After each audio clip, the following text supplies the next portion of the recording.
Hai semua, selamat datang di channel Baca Saham. Pada video ini, kita akan membahas satu topik dengan judul apakah window dressing 2024 batal? Apakah saham sudah tidak sesuai harapan? Tapi seperti biasa, semua pembahasan ini bukan rekomendasi dan hanya informasi. Ingat, kerugian kamu tanggung sendiri ya.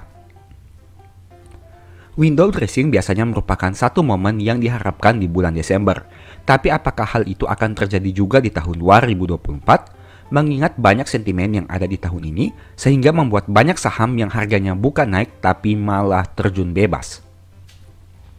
Sebelum membahas lebih jauh, mari simak perbandingan saham dengan market cap besar yang naik dan turun hingga awal Desember 2024. Nah, di sebelah kiri ini merupakan saham-saham yang naik dan di sebelah kanan merupakan saham-saham yang turun.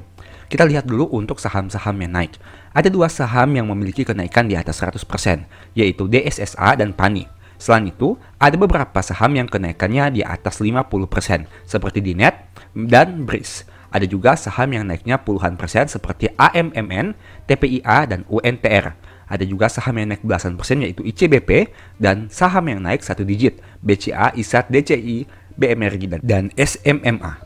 Nah, sebaliknya untuk saham-saham yang mengalami penurunan, ada satu saham yang turun di atas 50%, yaitu Cuan.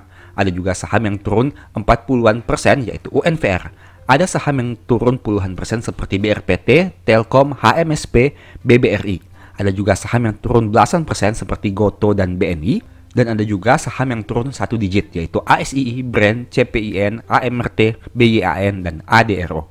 Dari data ini kamu bisa lihat bahwa ternyata ada saham-saham yang masih mengalami kenaikan harga saham dengan signifikan, tapi juga ada saham-saham yang turun. Hal ini berarti kondisi di tahun 2024 sebenarnya sama saja seperti tahun-tahun sebelumnya. Tapi mungkin yang membedakan jenis nama sahamnya.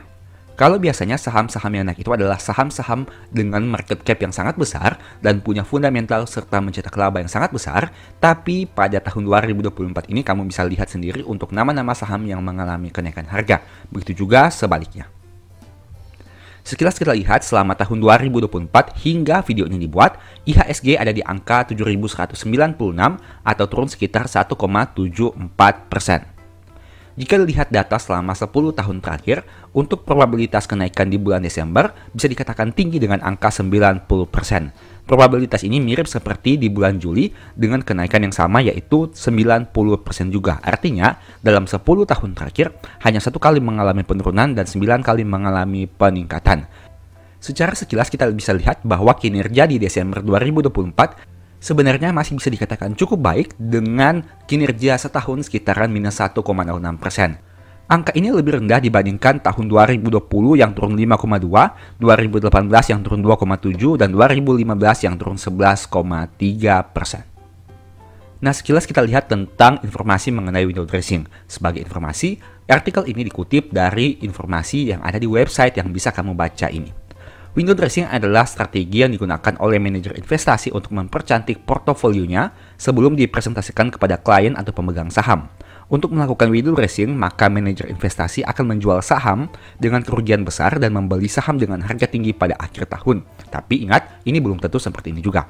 Saham-saham dengan harga tinggi tersebutlah yang kemudian dilaporkan sebagai bagian dari portofolio manajer investasi yang bersangkutan. Selain itu, window dressing juga bisa diartikan sebagai aksi yang dilakukan oleh perusahaan untuk memoles laporan keuangan mereka. Beberapa tindakan yang biasanya dilakukan adalah dengan menunda pembayaran kewajiban atau mencari cara untuk bisa melaporkan pendapatan lebih cepat dari yang seharusnya. Cara kerja window dressing. Sebenarnya bagaimana window dressing saham itu dilakukan? Biasanya laporan kinerja dan daftar portofolio dari manajer investasi dikirim kepada klien secara kuartalan. Klien pun menggunakan laporan dari manajer investasi ini untuk mengalami imbal hasil dari investasi yang mereka lakukan. Ketika kinerja dari portofolio kinerja investasi tidak sesuai dengan yang diharapkan, manajer investasi melakukan window dressing, yakni dengan menjual saham yang sebelumnya dilaporkan mencetak kerugian lebih besar dan menggantinya dengan saham yang diperkirakan bakal menghasilkan imbal hasil lebih besar dalam jangka pendek. Hal itu untuk memperbaiki kinerja keseluruhan portofolio dari manajer investasi yang bersangkutan. Nah, pertanyaannya, apakah window dressing akan terjadi di tahun 2024? Menurut saya tergantung. Apabila para manajer investasi sudah punya portofolio yang cantik hingga saat ini, di mana saham-sahamnya sudah hijau, persentase profitnya sudah melebihi rata-rata, dan secara total kinerja sangat baik, mungkin potensi window dressing cukup kecil. Tapi sebaliknya, apabila para manajer investasi portofolionya masih jelek hingga saat ini, di mana saham-saham banyak yang merah, persentase loss cukup besar, dan secara total kinerjanya masih belum menarik, mungkin potensi window dressing akan jadi besar di akhir tahun. Masalahnya, kita tidak tahu kondisi portofolio para manajer investasi apakah sedang hijau atau merah. Artinya menjadi hal yang sia-sia jika berusaha menebak apakah window dressing akan menarik atau tidak di tahun ini. Terlepas dari itu, sebenarnya kita hanya perlu fokus dengan hal-hal yang kita ketahui dan bisa dikontrol. Kinerja portofolio manajer investasi mungkin di luar kontrol, tapi kinerja portofolio kita itulah yang bisa dikontrol. Fokus saja dengan kondisi portofoliomu saat ini. Jika sedang merah, apa yang dilakukan? Jika hijau, apa yang akan dilakukan? Intinya, lakukan window dressing dan rebalancing versi kamu sendiri. Jika kamu seorang yang percaya dengan fundamental, berarti selama kinerja perusahaan masih bagus, penurunan harga saham itu kesempatan dan bukan ancaman. Berarti kamu bisa average down dengan money management yang baik dan bukan malah cut loss. Begitu juga sebaliknya, jika kamu tidak peduli fundamental dan hanya mementingkan price action, mungkin lebih memilih cut loss dibandingkan average down. Intinya fokus saja kepada hal-hal yang bisa dikontrol dan tidak usah terlalu memusingkan hal-hal yang tidak bisa dikontrol. Kalaupun kamu saat ini sedang floating loss, bukan berarti selamanya akan floating loss kan? Sebaliknya, kalau saat ini sedang floating profit, bukan berarti selamanya akan floating profit. Pasar saham adalah pertandingan tiada akhir. Selama masih ada di bursa, kamu bisa profit tapi bisa juga rugi. Sebagai informasi, kalau kamu mau tahu pembahasan tentang window dressing lebih lanjut, silahkan simak pembahasan berikut ini. Saat ini saya mau bahas dua fenomena besar yang cukup sering terjadi di pasar saham. Menariknya, dua kondisi ini sebenarnya saling berkaitan satu dengan yang lain. Dan nanti, jika kamu perhatikan dengan lebih detail, mayoritas orang memiliki persepsi yang terbalik dengan dua hal ini. Tujuan dibuatnya video ini agar kita bisa memanfaatkan setiap momentum besar yang cenderung terjadi di pasar saham. Tentunya tujuan akhir agar memperoleh profit yang lebih maksimal. Tapi seperti biasa, disclaimer, pembahasan dan nama saham di video ini bukan rekomendasi. Ingat, untung rugi kamu tanggung sendiri. Dua fenomena besar yang ingin saya bahas adalah sell in May and go away dan window dressing akhir tahun. Bagi kamu yang belum tahu, silahkan simak dulu penjelasan singkatnya yang saya kutip dari Google. Pertama, sell in May and go away. Sebagai investor saham, kamu pasti pernah mendengar istilah sell in May and go away. Istilah ini merujuk pada sebuah strategi investasi saham yang menyarankan investor untuk menjual sahamnya di bulan Mei, lalu membeli kembali saat akhir tahun. Kemudian window dressing. Window dressing adalah salah satu event tahunan oleh para manajer investasi yang mengelola dana besar untuk merapikan portofolio, sehingga kinerja sahamnya terlihat menarik di mata investor. Window dressing menjadi strategi manajer investasi untuk meningkatkan kinerja saham atau reksadana sebelum nantinya diberikan kepada para pemegang saham. Sekarang mari kita bahas lebih detail. Kalau kamu lihat pengertian dari sell in May and go away, akan ditemukan strategi untuk menjual saham di bulan Mei dan membeli saham di akhir tahun. Apakah kamu merasa ada yang mengganjal dengan pengertian ini? Bagi saya pribadi, pengertian tersebut memiliki sudut pandang yang berbeda. Logikanya seperti ini. Tentu kita mencari saham pada harga serendah mungkin dan ingin menjual pada harga setinggi mungkin. Jika mengacu pada arti sebelumnya, kita harus menjual saham di bulan Mei, yang mana biasanya harga cenderung turun dan beli lagi di akhir tahun saat harga cenderung naik. Bukankah hal itu berbeda 180 derajat? Mungkin hal inilah yang sering dikatakan oleh Warren Buffett, di mana serakah ketika orang takut dan takut ketika orang serakah. Logikanya, saat harga saham turun signifikan di pertengahan tahun, sebenarnya itu waktu yang paling tepat untuk membeli di harga yang terbaik. Sebaliknya, saat harga cenderung naik di akhir tahun, sebenarnya itu waktu terbaik untuk menjual saham agar memperoleh harga yang cenderung tinggi. Sampai di sini, apakah kamu sudah paham yang saya maksudkan? Mari lihat contoh berikut ini. IHSG punya probabilitas kenaikan hanya 30% di bulan Mei selama 10 tahun terakhir. Indeks pernah turun hingga 4% di tahun 2023. Sedangkan di bulan Desember, probabilitasnya mencapai 89%, yang mana pernah naik hingga 6,7% di tahun 2017. Ini merupakan data IHSG selama 10 tahun terakhir, sejak tahun 2015 hingga tahun 2024. Sekarang pertanyaannya, saat indeks turun 4% di bulan Mei, apakah kamu akan jual atau malah beli saham? Sebaliknya, saat indeks naik hingga 6,7% di bulan Desember, kamu akan beli atau malah jual saham. Ini merupakan dua fenomena yang saling berkaitan satu dengan yang lain, di mana kita bisa memanfaatkannya untuk memaksimalkan keuntungan dan meminimalisir potensi resiko yang mungkin bisa terjadi. Kamu bisa terapkan hal yang sama dengan nama saham tertentu. Kita tidak hanya melihat IHSG, tapi lihat juga secara spesifik nama saham yang ingin kita beli atau jual. Setiap saham punya keunikan masing-masing. Jadi kamu perlu sedikit mengerjakan PR untuk tahu karakter dari saham tersebut. Contoh, misalnya saham BBCA yang punya karakteristik secara tahunan harga sahamnya terus naik dalam 10 tahun terakhir, bahkan lebih. Sejak tahun 2015 hingga tahun 2024 saat video ini dibuat, harga saham BCA tidak pernah merah secara tahunan. Karena itu kamu bisa melihat probabilitas kenaikan secara tahunan adalah 100% selama 10 tahun terakhir. Tapi menariknya, saham ini punya probabilitas kenaikan yang tidak terlalu baik untuk bulan Desember jika dibandingkan dengan bulan Agustus yang mencapai 80%. Artinya dulunya saham BCA pernah turun hingga 8% di bulan Desember tahun 2022. Contoh yang lain, saham BRI punya keunikan di mana cenderung turun di bulan April dengan probabilitas kenaikan yang hanya 30% saja.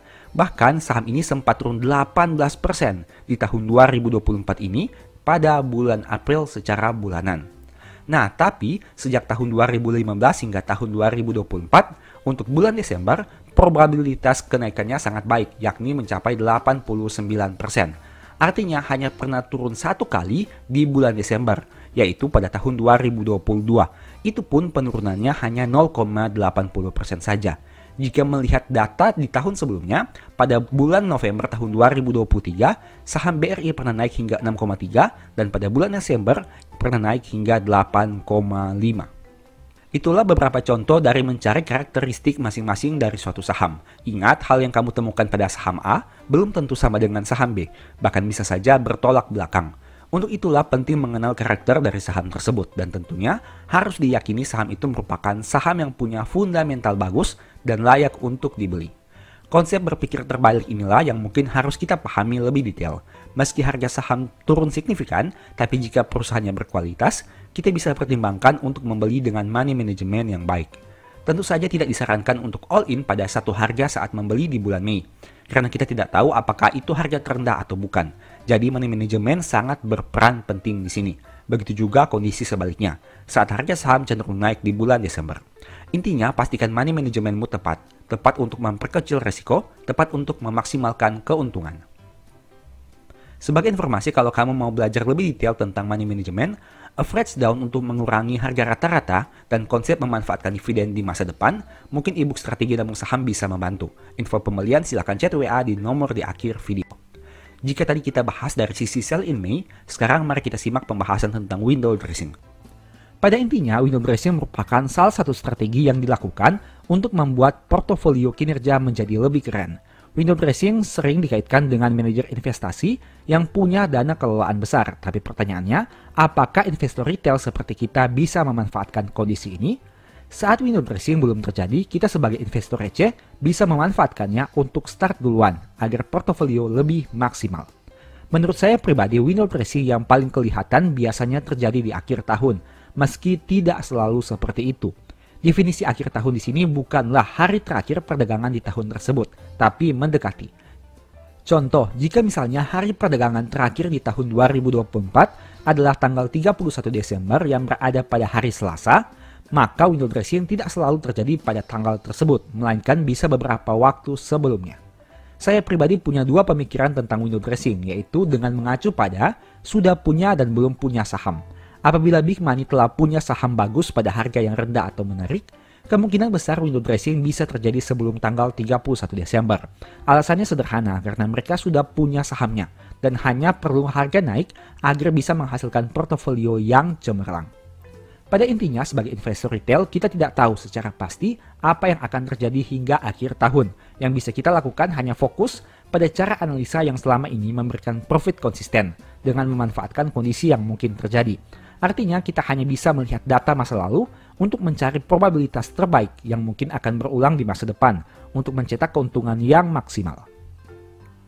Untuk window dressing, saya punya beberapa strategi yang mungkin bisa bermanfaat bagi kamu. Tapi ingat, tentu saja ini hanya proyeksi, bisa benar, bisa juga salah. Dan tetap saja, untung rugi kamu tanggung sendiri. Saya hanya bantu memberikan sedikit cara pandang, tapi keputusan akhir tetap di tangan kamu. Jadikan video ini hanya sebagai second opinion. Strategi pertama, cari saham yang fundamentalnya bagus, tapi harganya masih turun atau belum naik-naik. Strategi ini masih berkaitan dengan analisa fundamental yang percaya bahwa ada hubungan yang kuat antara kinerja perusahaan dan harga saham. Karena mereka cukup yakin bahwa pada akhirnya harga saham akan mengikuti kinerja yang dihasilkan oleh perusahaan. Step-step yang bisa dilakukan pada cara ini adalah cari saham yang labanya terus tumbuh. Valuasi per PBV masih masuk akal, tapi harga sahamnya masih turun di tahun 2024 secara year to date. Semakin besar penurunannya, semakin menarik.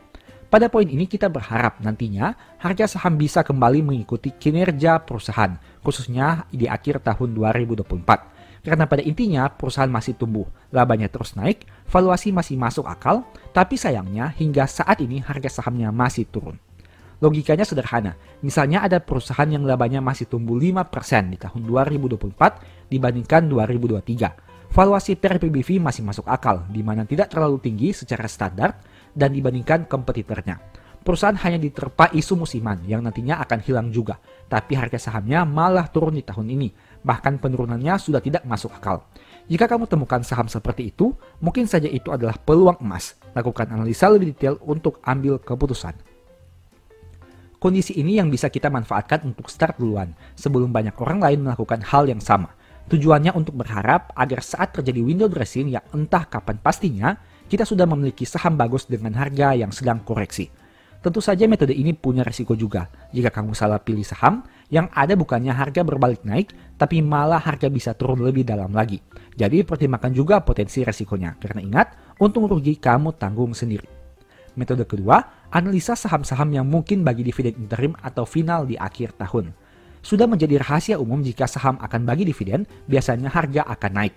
Apalagi jika dividen yieldnya menarik di mata investor. Kondisi ini bisa dimanfaatkan, apalagi jika cum date ada di akhir tahun 2024. Dengan corporate action ini, dan ada strategi window dressing, mungkin saja saham tersebut berpotensi naik di akhir tahun, meski ini juga tidak jadi jaminan. Dengan memanfaatkan momentum pembagian dividen ditambah fundamental perusahaan terus tumbuh, tapi harganya malah turun, ini bisa jadi kesempatan bagi kamu untuk memaksimalkan portofolio di akhir tahun. Tapi ingat, jika berbicara tentang dividen, kamu tentu tahu bahwa biasanya saat ex-date harga berpotensi turun lagi sebesar yield yang ditawarkan.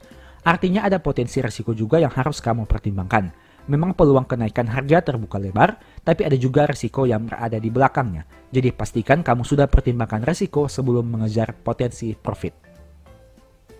Strategi ketiga, analisa data masa lalu dengan melihat saham-saham yang probabilitas naiknya besar di bulan Desember. Pada strategi ini bisa kamu mencari saham-saham yang secara probabilitas sering naik di bulan Desember. Semakin tinggi probabilitasnya tentu semakin baik. Karena itu artinya kemungkinan besar hal yang sama akan terjadi di tahun 2024 juga. Mari saya tunjukkan beberapa contohnya, tapi ingat, saham-saham ini hanya contoh saja dan bukan rekomendasi. Dari data di bawah ini kamu bisa lihat bahwa TLKM dan BBRI merupakan contoh dua saham yang punya probabilitas kenaikan besar di bulan Desember. Dalam 9 tahun terakhir, yaitu sejak tahun 2015 hingga 2023, kedua saham ini hanya pernah turun satu kali di bulan Desember, di mana 8 kali terus mengalami peningkatan harga saham. Contohnya seperti saham TLKM yang hanya pernah turun di tahun 2022, dan saham BRI juga yang hanya pernah turun di tahun 2022.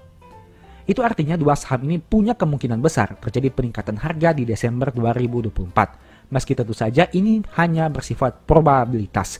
Artinya bisa terjadi, bisa juga tidak. Tapi setidaknya berdasarkan data histori 9 tahun terakhir, potensi itu terbuka cukup besar. Dari pembahasan tadi, kamu bisa mendapatkan beberapa strategi yang dijadikan referensi untuk memaksimalkan portofolio di akhir tahun 2024. Tentu saja setiap strategi ada kelebihan, tapi ada juga potensi resiko. Jika berbicara profit, tentu semua orang akan tertarik. Tapi bagaimana jika melihat dari sisi resikonya? Untuk itu kamu tetap harus lebih dahulu siap dengan risiko sebelum berbicara tentang profit. Dan ingat, setiap risiko menjadi tanggung jawab kamu sendiri. Oh iya, selain window dressing, mungkin ada beberapa hal lain yang perlu kamu perhatikan juga. Saya sudah pernah bahas detailnya dan bisa kamu nonton pada video berikut ini. Saat ini saya tertarik membahas beberapa saham besar yang mencetak laba tertinggi tapi masih punya valuasi yang menarik. Apakah kamu pernah berpikir, saham yang saat ini labanya sangat besar, apakah 10 tahun yang lalu labanya sudah sebesar sekarang? Dan jika labanya tumbuh, apakah ada pengaruh terhadap harga sahamnya? Topik ini akan saya bagi menjadi dua bagian. Pertama, kita akan membandingkan laba perusahaan besar dalam 10 tahun, yaitu di tahun 2014 hingga 2023. Berhubung saat video ini dibuat, laba tahun 2024 yang terupdate masih Q2, jadi kita gunakan saja angka laba tahun 2023, agar lebih valid membandingkan dengan data 10 tahun yang lalu. Topik kedua, setelah mengetahui berapa pertumbuhan labanya, selanjutnya kita akan bandingkan dengan harga saham. Tujuannya untuk melihat apakah ada hubungan yang kuat antara pertumbuhan laba dan kinerja harga saham. Tapi seperti biasa, semua pembahasan ini bukan rekomendasi dan ingat, kerugian kamu tanggung sendiri. Selalu disclaimer on. Sekarang langsung saja kita bahas. Saham pertama adalah IMKP. Kamu bisa lihat di sini, labanya tumbuh dari 1,5T menjadi 6,3T di tahun 2023. Dan pendapatannya juga tumbuh dari 32,7T menjadi 53,7T. Itu artinya pendapatan naik sekitar 63,8%. Dan laba yang didistribusikan naik sekitar 304% untuk tahun 2014 jika dibandingkan dengan tahun 2023. Ingat, mohon cek lagi di laporan keuangan untuk menghindari salah input atau salah hitung. Saham kedua adalah UNTR, yang mana total pendapatannya naik dari 53,1T menjadi 128T di tahun 2023. Dengan kata lain, pendapatan naik sekitar 141%. Dan labanya naik dari 4,8 menjadi 22,1T. Dengan kata lain, naik 357%. Saham ketiga adalah BBNI, yang mana pendapatannya naik 34,8T menjadi 68,3T, atau naik sekitar 98%.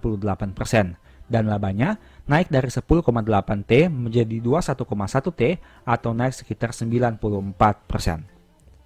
Kemudian ada saham TLKM yang mana pendapatannya naik dari 89,6 menjadi 149,2T atau naik sekitar 66%. Dan labanya naik dari 21,4 menjadi 32,2 atau sekitar 50%.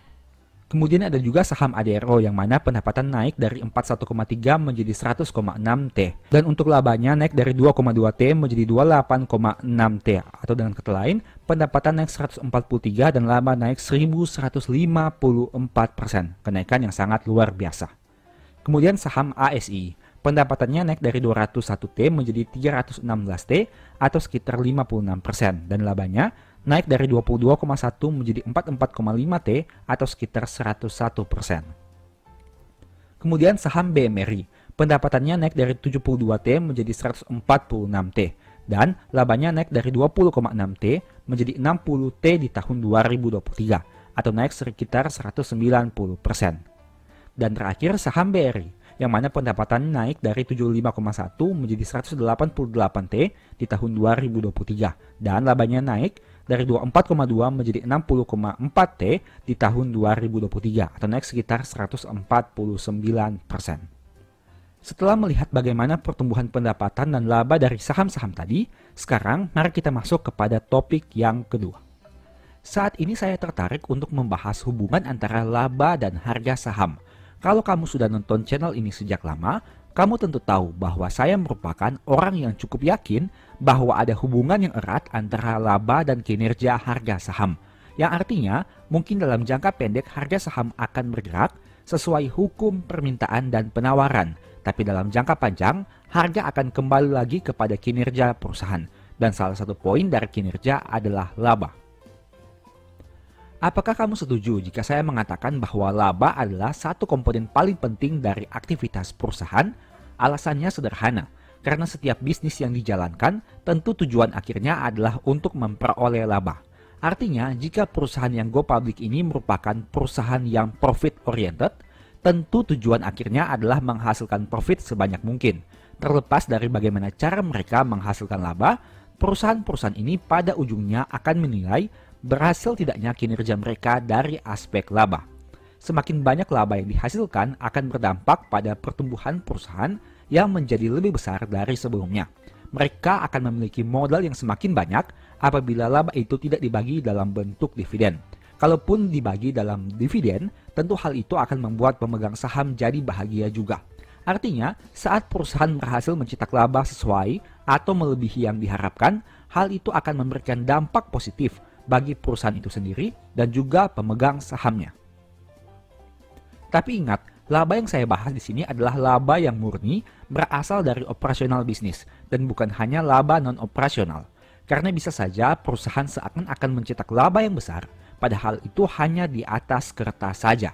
Jadi meski kita melihat komponen laba, tapi ingatlah bahwa laba yang kita cari adalah laba real yang berasal dari aktivitas bisnis yang dapat dialokasikan menjadi tambahan modal atau dibagikan dalam bentuk dividen.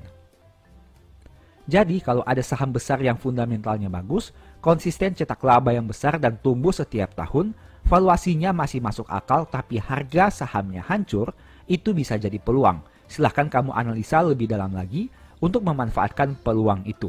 Karena ingat, profit besar itu diperoleh kalau harga sahamnya naik signifikan. Dan salah satu cara untuk memperolehnya adalah beli ketika sahamnya ditakuti saat turun drastis. Semoga pembahasan di video ini bisa memberikan pencerahan kepada kamu tentang hubungan antara laba dan harga saham. Tentu saja ini hanya pendapat saya pribadi dan saya tidak mengatakan pendapat ini benar. Silahkan kamu yang nilai sendiri dan gunakan analisa serta logika agar perbandingan jadi lebih realistis. Seperti biasa, semua pembahasan dan saham di video ini bukan rekomendasi. Demikianlah pembahasan singkat pada video ini. Selalu ingat bahwa semua saham yang disebutkan bukan rekomendasi dan hanya informasi. Segala risiko kerugian menjadi tanggung jawab kamu sendiri. Mohon agar dapat mengecek kembali data yang ditampilkan karena bisa saja terjadi kesalahan dan pengambilan data. Di video berikutnya kamu ingin dibahas materi apa lagi? Tulis di kolom komentar ya. Sebagai informasi, channel YouTube Baca Saham sekarang ada dua. Yang pertama Baca Saham dan Baca Saham dari nol. Berikut ini beberapa list ebook baca saham. Pertama, Stock for Living, Strategi Nabung Saham, The Stock Market, dan Cara Cepat Analisa Laporan Keuangan. Apabila tertarik, chat saja pada nomor WA yang ada. Sekian video ini, semoga bermanfaat. Thank you.